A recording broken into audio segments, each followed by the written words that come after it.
संसद में प्रश्नकाल के नियम कायदे। चर्चा में क्यों? प्रश्नकाल, प्रश्न स्वीकार किए जाने की प्रक्रिया। नियम, प्रश्नों की श्रेणियां। कायदे, किस तरह के प्रश्न पूछे जा सकते हैं। प्रश्न है चर्चा में क्यों। चर्चा में क्यों? संसद के शीतकालीन सत्र के दौरान राज्यसभा में कांग्रेस सांसद के सी वेणुगोपाल द्वारा पूछा गया प्रश्न स्वीकृत प्रश्नों की सूची से हटा दिया गया है। प्रश्न स्वीकार किए जाने की प्रक्रिया। प्रश्न स्वीकार किए जाने की प्रक्रिया।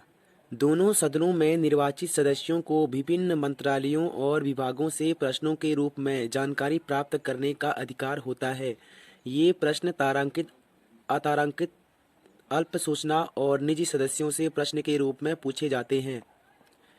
राज्यसभा के सभापति और लोकसभा अध्यक्ष के पास यह अधिकार है कि वह तय कर सके कि कोई प्रश्न या उसका भाग सदन के मानदंडों के तहत स्वीकार्य है या नहीं।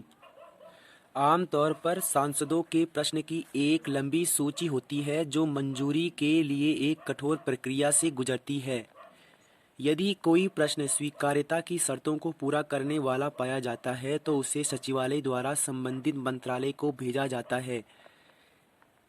मंत्रालय से तथ्य प्राप्त होने के बाद प्रश्न की स्वीकार्यता के लिए अगली जांच की जाती है। इसके बाद मंत्रियों को प्रश्न की एक सूची दी जाती है। प्रश्नों की श्रेणियां। प्रश्नों की श्रेणियां। तारांकित प्रश्न, ऐसे प्रश्न जिसके लिए सदस्य मौखिक उत्तर की अपेक्षा रखते हैं। इस तरह के प्रश्न को सांसद द्वारा तारांकित किया जाता है। साथ ही उत्तर के बाद सदस्य इस पर पूरक प्रश्न पूछ सकते हैं। अतारांकित प्रश्न, ऐसे प्रश्नों को लिखित उत्तर के लिए स्वीकार किया जाता है। इन प्रश्नों पर पूरक प्रश्न नहीं पूछे जाते। अल्प सूचना प्रश्न, ऐसे प्रश्न जो सदस्यों द्वारा लोक महत्व के विषयों पर पूछे जाते हैं। इनका उत्तर मौखिक दिया जाता है। निजी सदस्यों से प्रश्न।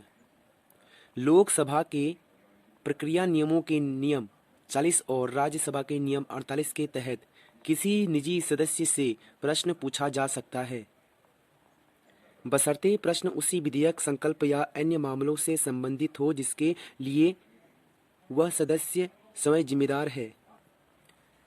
किस तरह के प्रश्न पूछे जा सकते हैं?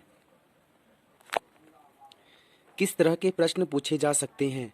राज्यसभा, प्रश्न केवल एक मुद्दे पर केंद्रित, विशिष्ट और सीमित होना चाहिए।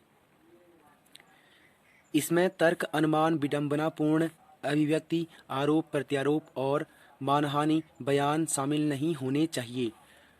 लोकसभा, यहाँ ऐसे प्रश्नों को स्वीकार नहीं किया जाता है जो दोहराए जाते हैं या जिनका उत्तर पहले दिया जा चुका होता है। साथ ही ऐसे मामले जो किसी न्यायालय के समक्ष विचाराधीन है या निर्णय के लिए संसदीय समिति के समक्ष लंबित है। आज का सवाल, तारांकित प्रश्नों के संदर्भ में सही विकल्प का चुनाव करें। तारांकित प्रश्नों के पर पूरक प्रश्न नहीं किया जा सकता। इन प्रश्नों का उत्तर लिखित रूप में से दिया जाता है। ए केवल एक, बी केवल दो, सी एक और दो दोनों, डी उपयुक्त में से कोई नहीं। इनका जवाब कमेंट में जरूर दें।